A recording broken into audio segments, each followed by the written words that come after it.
মেয়েটির নাম অ্যানা। সে একজন কেবিন ক্রু। ফ্লাইট লন্ডনে ল্যান্ড করার পর লেওভারের জন্য তারা একটি হোটেলে আসে এবং সে তার কাজের জন্য খুবই ক্লান্ত ছিল।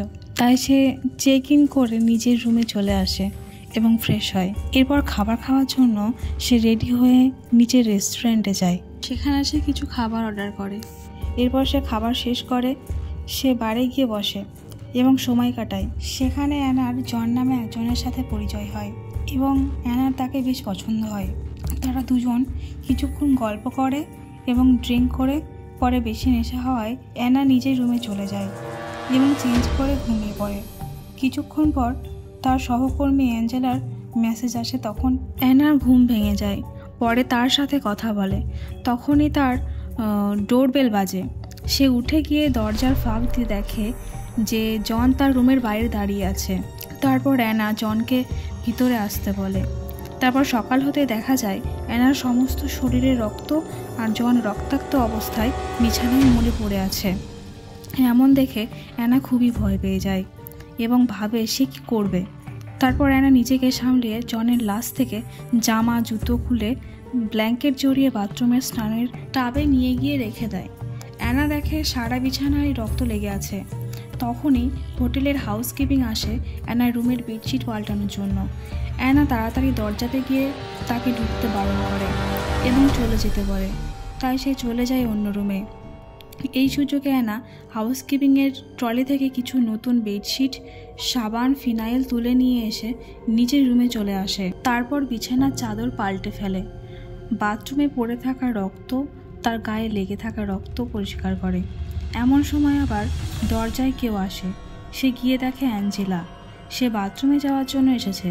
এতে অ্যানা ভয় পেয়ে যায় যদি সে জনের লাশ দেখে ফেলে এবং অ্যানা আয়রন নিয়ে বসে থাকে। যদি অ্যাঞ্জেলা কিছু দেখে ফেলে তাকে সে শেষ করে দেবে। পরে অ্যাঞ্জেলা চলে যায়। তারপর অ্যানা বিছানা গোছানোর সময় জনের রুমের চাবি পায়। সেটা নিয়ে সে জনের রুমে যায় এবং সেখান থেকে জনের সমস্ত জিনিস সরিয়ে ফেলে। সেখানে জনের ফটো দেখে তার গত রাতের কথা মনে পড়ে। অ্যানার সাথে জন জোর জবরদস্তি করার জন্য অ্যানা নিজে জনকে ছুরি দিয়ে খুন করে। অ্যানার ভেতরে একটা সমস্যা ছিল, সে রাগের মাথায় খুন করে ফেলে এবং পরে সে আফসোস করে। অ্যানা জনের রুম থেকে তার সমস্ত জিনিস এবং ল্যাপটপ সরিয়ে ফেলে। তারপর ল্যাপটপটি জলের ভিতর দিয়ে নষ্ট করে দেয়। এমন সময় একজন লোক অ্যানার ঘরে ঢুকে। তাই দেখে অ্যানা জিজ্ঞেস করায় সে বলে, আমি একজন মেইনটেনেন্স। নিজের রুম থেকে কিছু দুর্গন্ধ আসছিল, তাই চেক করতে এসেছি, হয়তো ওভারফ্লো হচ্ছে। তখন অ্যানা মানা করে বাথরুমে যেতে, কিন্তু সে না কথা শুনে ঢুকে যায় এবং ভিতরে সে জনের লাশ দেখতে পায়। তখন অ্যানা এসে মেইনটেনেন্সের লোকটির গলায় কাঁচি ঢুকিয়ে দেয়। এটা অ্যানার ইমাজিনেশন ছিল। তারপর মেইনটেনেন্সের লোকটি বাথরুমে ঢুকতেই তার একটা ফোন আসে এবং সে বাথরুম চেক না করে চলে যায়। এদিকে অ্যানা কাঁচি নিয়ে তৈরি ছিল তাকে মারার জন্য। সেটি তার পিছনে লুকিয়ে রেখেছিল। এরপর অ্যানা জনের লাশের গন্ধ যাতে নিচে না যায় তার জন্য সে লাশটিকে টুকরো টুকরো করে কেটে ফেলল এবং প্যাকেটে ভরে ফেলল।